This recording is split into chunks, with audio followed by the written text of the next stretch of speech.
In keeping with India's long-standing position, we hope that this would be reconsidered in due course and that Palestine's endeavor to become a member of the United Nations will get endorsed. Two-state solution achieved through direct and meaningful negotiations between both sides on final status issues will deliver an enduring peace.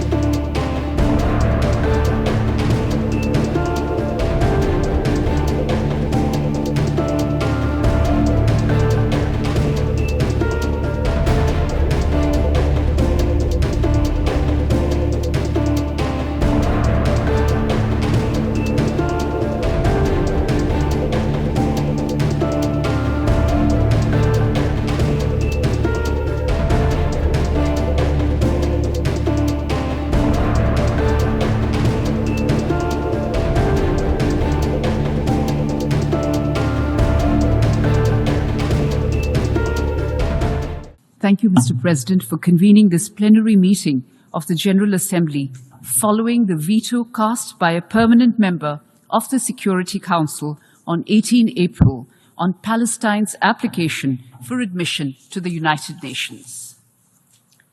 While we have noted that Palestine's application for membership at the United Nations was not approved by the Security Council because of the aforesaid veto, I would like to state here at the very outset that in keeping with India's long-standing position, we hope that this would be reconsidered in due course and that Palestine's endeavor to become a member of the United Nations will get endorsed.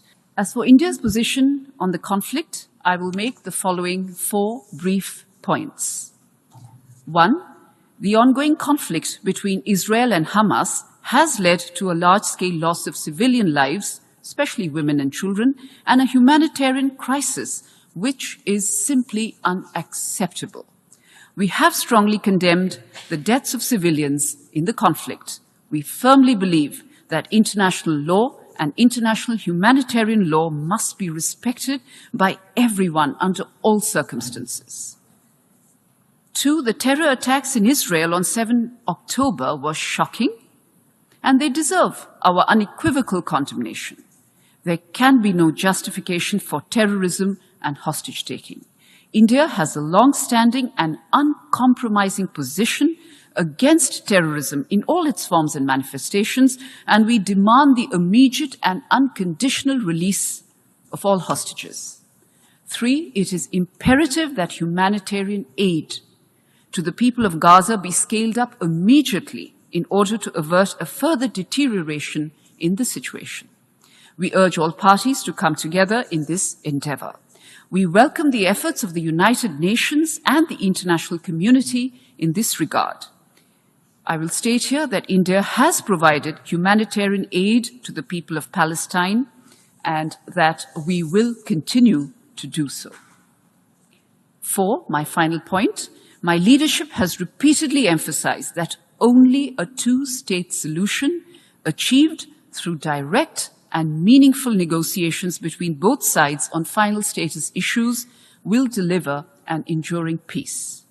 India is committed to supporting a two-state solution where the Palestinian people are able to live freely in an independent country within secure borders with due regard to the security needs of Israel.